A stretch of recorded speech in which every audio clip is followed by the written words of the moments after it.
wondered what the term positive is not permissive actually means in a practical sense?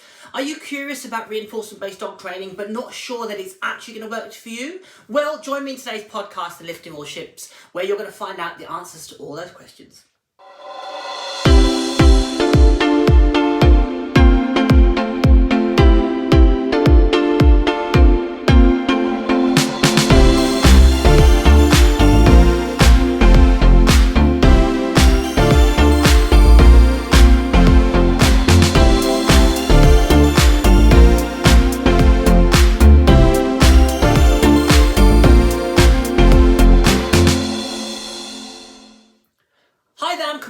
And welcome to Lifting All Ships. This is a podcast which focuses on raising others up. The topic of today's conversation is the term positive is not permissive.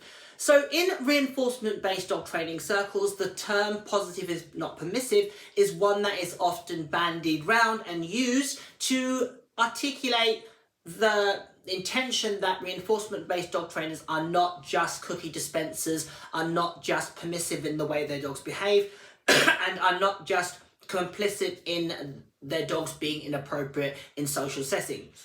And I wanted to explore and expand what that actually looks like in a practical sense. So my journey into reinforcement-based dog training started approximately about 20 or so years ago, and I was what you would call a balanced trainer prior to that, and I trained dogs with a level of success, taking an approach which involved a lot of motivation, but an element of compulsion or force to teach my dog certain behaviours. The force would be in the form of my lead use and physically manipulating the dog into what I wanted it to do. If the dog didn't comply, I would use an element of physical compulsion to make my dog do as I asked, and then pair that or undo that negative association that could be caused with a lot of reinforcement. And I'd say that's probably the path that the majority of us took 30 plus years ago when teaching our dogs anything that related to dog sports. Further to that, I was a trainer that, although I didn't use a check chain with my sports dogs, when I first went to domestic dog training, what you would now call a life skill class, I was taught at a very young age, I started dog training when I was 9, to fit and how to use a check chain on my domestic dog, my pet dog at the time. And that was a little chow chow cross border collie called Squanch, who really started and projected my journey into dog training. So the first night that I attended training with her was some years ago, and I was literally taught how to put an electric, not a pincher electric, we weren't quite there yet in that time, but certainly a check chain on the dog. Using a pinch collar and using an electric collar wasn't really part of the British culture, and I would say even today, it's not something that is a instant go-to with a lot of trainers. They are more common now than what they were 30 years ago. You wouldn't really have seen certainly pinch collars in that time when I started dog training, and e-collars might have been used but not openly as they certainly are now. And I would say that's also down to obviously social media. The world getting smaller, and the internet is somewhere where we can Google and look for people and different training techniques and different training methods. So as I said, when I first started training, the use of aversive tools was common practice. It was a very traditional approach to training, influenced by the Kohler method of training dogs, and probably a fallout from a lot of the army influence into training dogs, and also probably the most prominent dog training celebrity at the time was Barbara Woodhouse, who was synonymous with using aversive tools, using a check chain to train dogs. And I would say that definitely was the prevalent form of training and the techniques used at that time. But there was a small pocket of trainers that were pushing the boundaries and using reinforcement to train dogs, certainly for domestic pet dogs. In competition or sports training, there was definitely a massive use of toys as a reinforcement for trained dogs. Not so much food being the standard approach. there was food used with certain dogs, and it was more a case of luring the dogs to do things or using rewards like food, like toys, coupled with some aversives or coupled with some compulsion when we trained. So as I said, there was a small pocket of trainers in the domestic sense, or domestic dog trainers and behaviourists that were entertaining and indulging the concept of using reinforcement-based dog training methods to train their dogs.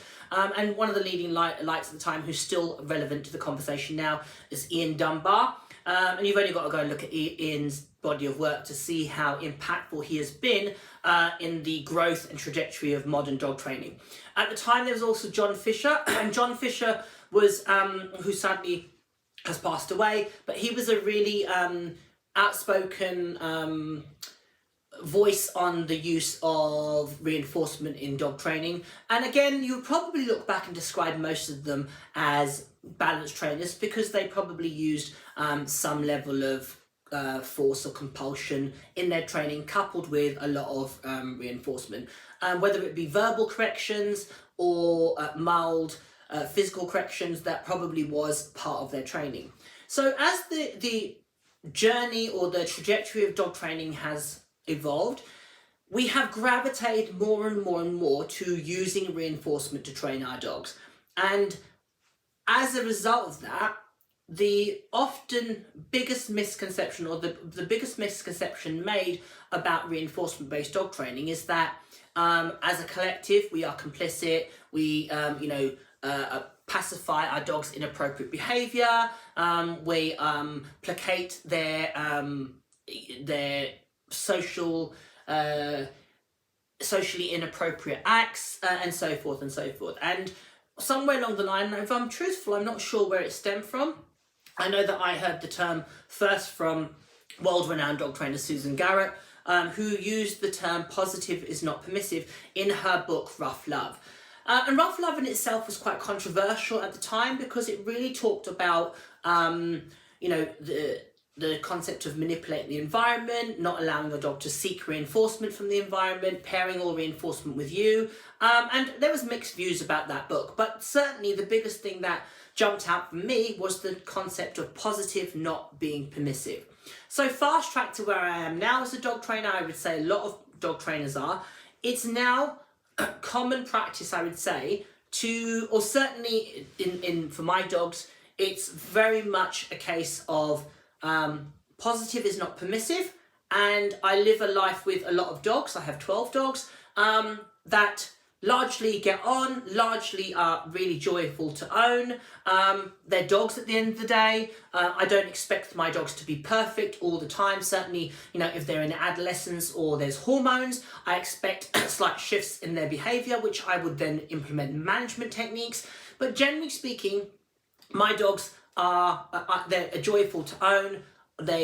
I'm able to walk them together. I can call them back. I can get control over them. I can ask them to wait in a designated space while somebody walks past them.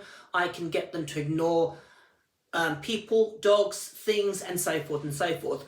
And that's done with the use of reinforcement. So what does that actually look like in a practical sense? And the biggest thing that I would say, that if you're looking to embrace reinforcement-based dog training, that you need to be aware of, is consistency. And I would say that irrespective of the method that you choose to use, the biggest thing that people fall down on is consistency across the board in all aspects of their life. So if you are listening to this and you partake in dog sports, think about how consistent that you need to be in order to be successful, and your dog to understand the criteria that you are asking of them and that you have trained and that you're aiming to reinforce. Similarly, think about your domestic life with your dog. How consistent are you in what you ask them to do? So the first thing to say is that in order to be positive but not permissive, you have to embrace the concept of consistency, and that's a huge part of it. So what does that look like? That means that if I call my dogs on a dog walk and they don't respond, I'm going to implement a consequence to them not responding. What is the consequence is probably the follow-up question. And that would be me walking up to them, putting their hand on the collar, counting to 5, releasing the collar, asking them to come back to me again, reinforcing them profusely, or allowing them to engage with whatever drew their attention, and then repeating that cycle until I felt that my dog understood to come back to me instantaneously. So that's a huge part of the picture, making sure that you are consistent with what you ask of your dog. Secondly, it's really, really critically important that we are clear and we have educated our dogs in all aspects of the life that we want them to lead, whether that be for sports or whether that be for domestic life skills. We need to have educated them. And that's something, again, that as human beings and as dog owners and dog trainers, we grossly misunderstand the level of education that we need to give our dogs, or to prepare our dogs to live and navigate a world which is almost set up to create problems within our dogs. So if we think of, our dog just going for a walk in the morning, and we think of that pattern, first thing is putting our lead on the dog, or preparing ourselves for a walk. What is the cycle? What is the patterns that ensue? Does our dog get over aroused? Do we tell it to sit, and as I put my boots on, my dog breaks to sit? Does my dog get really hysterical and start barking at me, and then I put the lead on the dog to get out the front door? So what's happened there? When I go down the road, is my dog pulling me to get to the park, where the dog then, I let off and the dog then doesn't return the recall, and so forth and so forth. So what is the patterns and the pictures that the dog is seeing about consistency and criteria? So when we're talking about positive is not permissive, I need to understand, first off, to be consistent. Secondly, what is the dog wanting, and what effectively is reinforcement in that particular moment. So when we look at our dogs and the life that we lead, we need to be aware of what our dog wants in any given moment. Where is the reinforcement? Is it from the dog barking at me and me putting my shoes on and putting my hand on the collar and clipping the lead? I've just reinforced the dog for barking. Is it the dog that pulls to go and urinate on a tree when I really want it to go in the opposite direction? I've just reinforced my dog for pulling. Is it my dog that when I call it, it doesn't come back, and I call it a second time? I've just reinforced my dog for not coming back instantaneously. So we need to be super aware of consistency and what we reinforce, because often what we reinforce isn't necessarily what we want, and ideally the two things should be in alignment. What we reinforce should be aligned with what we want from our dogs, and we need to be ultra consistent about that picture. So when we talk about how does this work in a practical sense, the first thing is to look at our consistency. How consistent are we in all areas of our life? And that would be applicable for everybody that was involved with that dog's care. That means other family members, that means other professionals that are part of the dog's life, whether it's a dog walker, a veterinarian, etc. We all need to be consistent. We all need to be cohesive in how we approach and interact and raise that particular dog. Further to that, we need to be consistent not only what we do in the home with our dog, but what we do in the big wide world. And often you'll find, certainly with sports trainers, they don't always apply the same consistency across the board in both areas. So what my dog just does domestically will absolutely underpin and support what my dog does in the competition arena. And that's something I really, really, really need to be clear on. What I reinforce is what I get. We know that reinforcement by definition, positive reinforcement will build behavior. So I need to make sure that I'm reinforcing my dog for the correct responses and appropriate behavior, as opposed to inappropriate or incorrect behavior. Consistency is something that often people will fall down on, because often consistency takes a little bit more time, it takes a little bit more patience, it takes a little bit more work. It is far easier when your dog is barking its head off because you're about to go for a dog walk to just get your shoes on and go out the front door, as opposed to taking 5 to 10 minutes and working on the dog, waiting in its bed whilst you put your shoes on, and the dog patiently waiting, and then waiting and coming towards you, waiting for the lead to be clipped on, and so forth.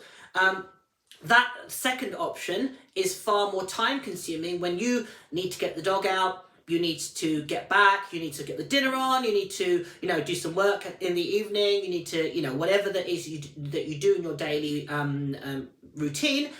that little time spent dealing with the dog training often can be what undermines the greater picture.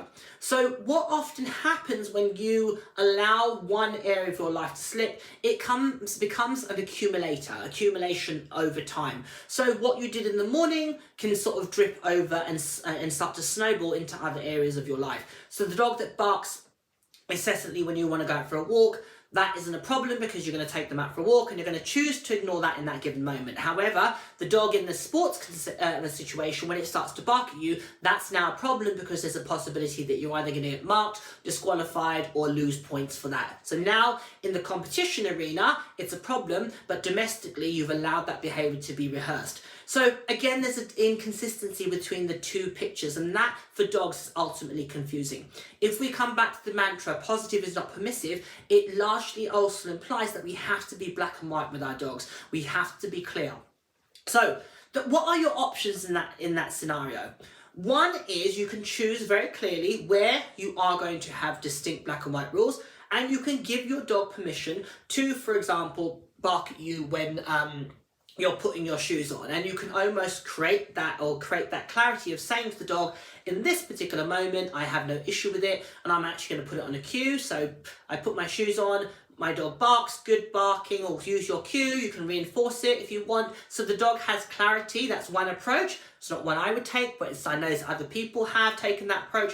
Alternatively, we can manage that instance. So if I'm putting my shoes on and my dog's getting a bit wound up, my options are to put the dog ready in my vehicle. Before I put my shoes on, I can put my dog outside, put it in another room, get my shoes on, get myself ready, and then go get the dog. So the alternative to dealing with it and training through the problem and being consistent is I can put the behavior on cue. In that instance, you might not want to do that. That might be applicable to other behaviors that you have.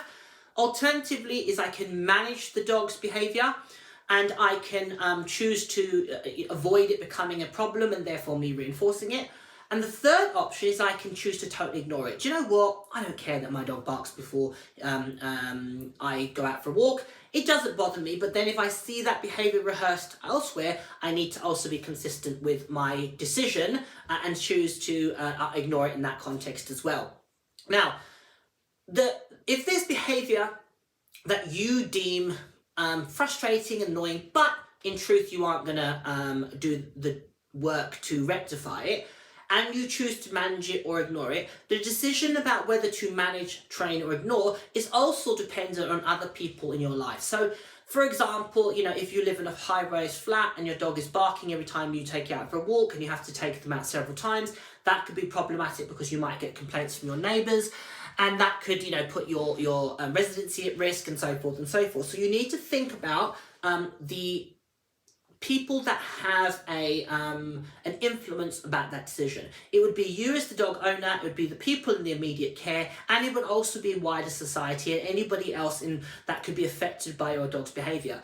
So another example where that might be more easy to understand, if I choose not to train my dogs through a domestic recall, and for whatever reason it's too time consuming, I'm not consistent enough with it, my dog's substandard recall could affect you walking your dog, because if my dog comes up to your dog and I'm unable to get my dog back instantaneously, or ideally call it back before it approaches your dog, that's going to be a problem for your dog, especially if the dog's reactive or fearful or apprehensive. So we need to be clear about our choice of whether we are going to deal with the problem, whether we're going to manage it, we're going to train against it, or we're going to ignore it. So in that instance with the recall, ignoring it is probably not going to be an option. It might be that you choose to train against it. It might be that it's a work in progress. Alternatively, I would use a long line, or consider where I walk the dog so that it can't rehearse that inappropriate behaviour. Again, it's coming back to that key word of consistency. Positive is not permissive, but the underlying entities that I've got to be consistent in the decisions I make.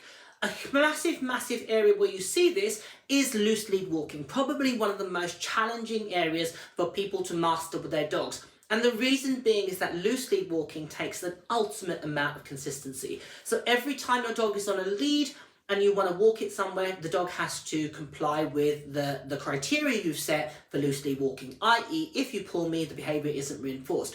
Where people struggle to understand is that reinforcement doesn't have to be you giving the dog a treat or a toy. It can simply be allowing the dog access to the thing that it wants in that given moment. So the dog that pulls down the street to greet another dog or to jump on somebody, that's reinforcing the dog for pulling. Unless I'm prepared to be consistent about it in black and white, my advice is create clarity and consistency from your dog. A simple solution in that instance would be to have the dog on a harness and a collar attached to the dog. When you're working on loose lead skills, put the dog on the flat collar.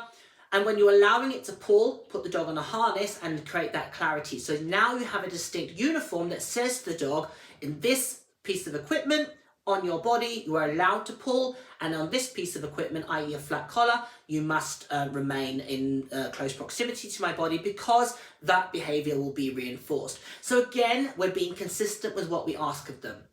This rule of consistency and knowing where reinforcement is and what the dog is looking for in a given moment will help you adhere to the principle of positive not being permissive. And for me, it's a huge thing that my dogs that are trained with reinforcement have to behave in a way that is socially acceptable. Now, that also means I need to understand the type of dog that I have.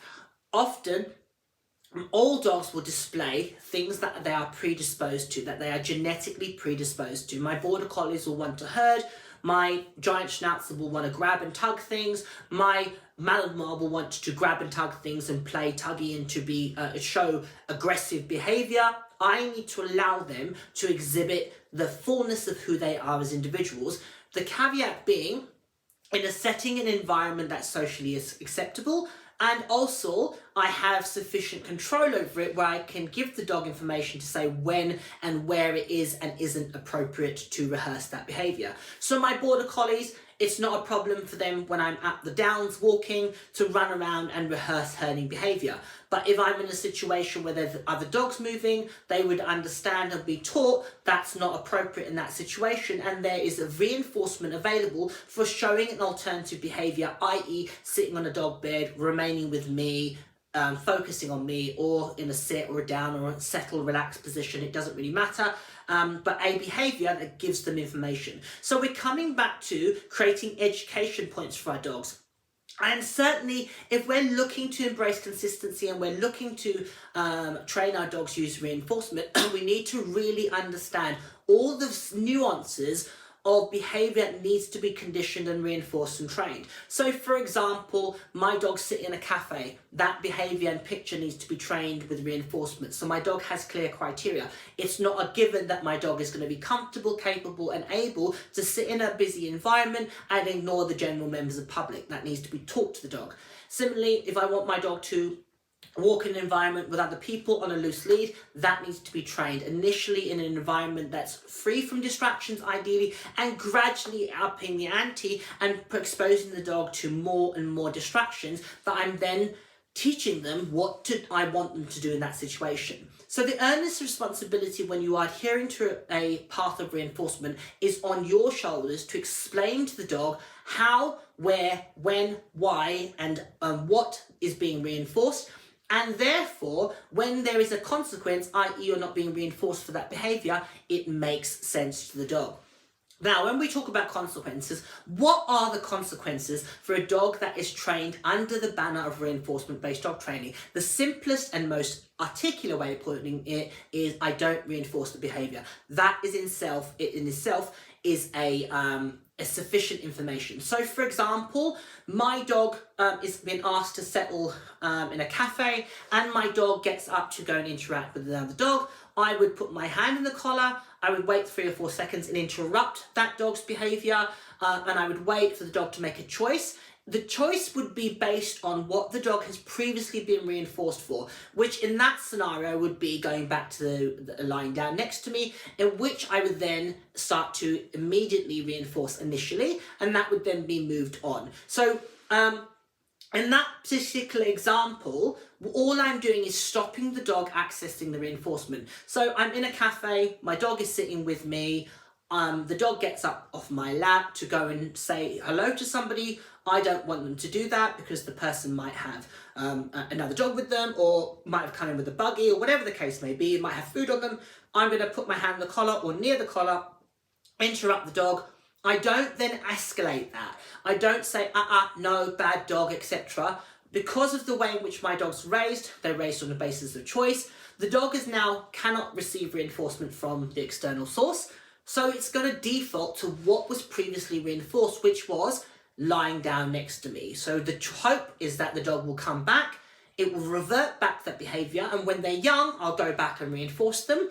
When they're older and I believe they understand, I would then wait, they would resume that position, and then I would add a level of time so that the behaviour chain doesn't evolve, that they get up, move away and come back, get reinforcement. I need to constantly be looking at criteria. So with a trained dog, I'd expect it to stay there. It would be unusual for it to get out that chair. I'd interrupt it. The dog would make the decision to come back. I would wait 5, 10, 15, 20, 30 seconds, and then I might praise the dog and say good and provide it with some reinforcement, or allow it to remain there, because that's hopefully will become a self-reinforcing behaviour. Or as opposed to me saying, no, leave it, bad dog, stop, no, and etc., etc. I'm allowing the dog to figure out what was previously reinforced. Now, where that is critical is the dog is learning by a process of elimination what gets reinforced in that picture, in that scenario. So the dog is now being taught that in that scenario, the most likely behaviour to receive reinforcement is lying down next to me. That the option of interacting with other people or going up and taking things off other people's plate is not a behaviour that's going to be reinforced. I'm able to interrupt that and stop you persisting or proceeding to access that reinforcement because I'm in control of the environment, or certainly the dog. And I can then ask them to make a decision where they choose the correct response, and then that will lead them to more reinforcement. So that essentially, in the nutshell, is how you live a life with the dog in one scenario where they are trained with reinforcement and you're living by the mantra, positive is not permissive. That principle can be applied to any situation. So the first thing is to understand, what does my dog want in that given moment? And does the thing the dog want, is it preceded by something that we deem inappropriate? So for example, my dog wants to say hello to the person that's got a bacon sandwich in the cafe, and the chances are, if my dog gets up out of my settle or relaxed position, they're going to get interaction and fuss from that person and possibly a piece of their sandwich. I don't want them to access that, so I'm going to interrupt the dog, wait for it to make a decision, and then I might give the dog another reinforcement that hopefully is comparable to the one that the dog wanted to access. Another version that you can apply is putting the dog's access to reinforcement to the thing that it wants on cue. So if we take that scenario, and I have a dog that's really social and really what they want to do, which is a classic scenario that my little dog Sugar would definitely fall foul to, is that she wants to say hello to everybody. If we're at a cafe with her and she's sitting with us, she would want to say hello to everybody that came into the cafe that we like to attend.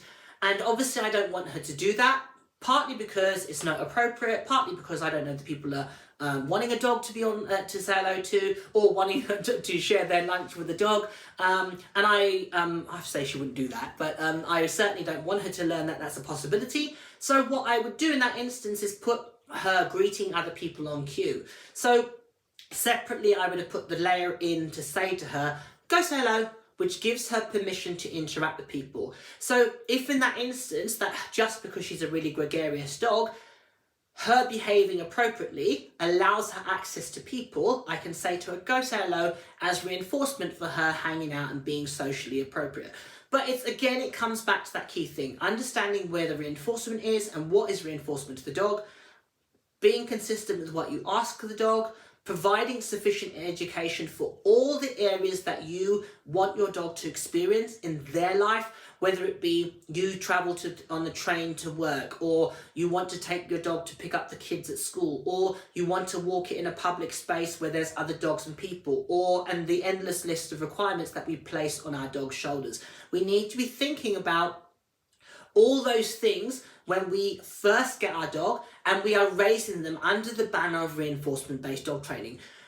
Once we've decided what that picture looks like and we've set about implementing a training strategy for each scenario, for example, teaching my dog to hang out with me on a lead first in my living room or whilst I sit on a chair, then having my breakfast on maybe a little table, then taking it out in the garden, then taking it to a new environment, and systematically and progressively teaching my dog that picture. Once I've trained that in thoroughly, then I can teach my dog, I can create distractions in my home environment. For example, I might put food opposite my dog and ask my dog to remain next to me where their dog will be receiving reinforcement. So they soon learn there's no value or benefit in going over to the food that's there as a distraction. So when I take that education into a new environment, my dog understands clearly what I expect of it.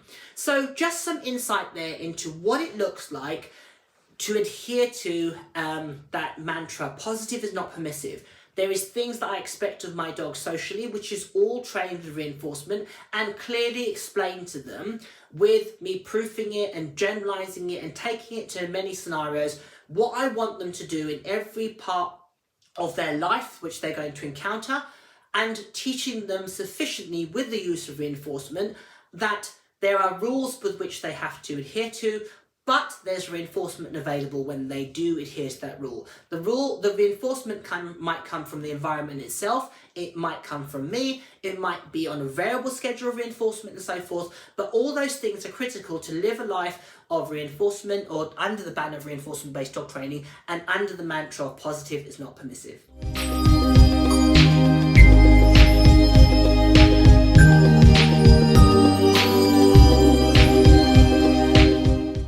Thank you for listening to this podcast. I hope you found it interesting. If so, click like and subscribe to this channel for future podcasts and interesting conversations with me and other special guests.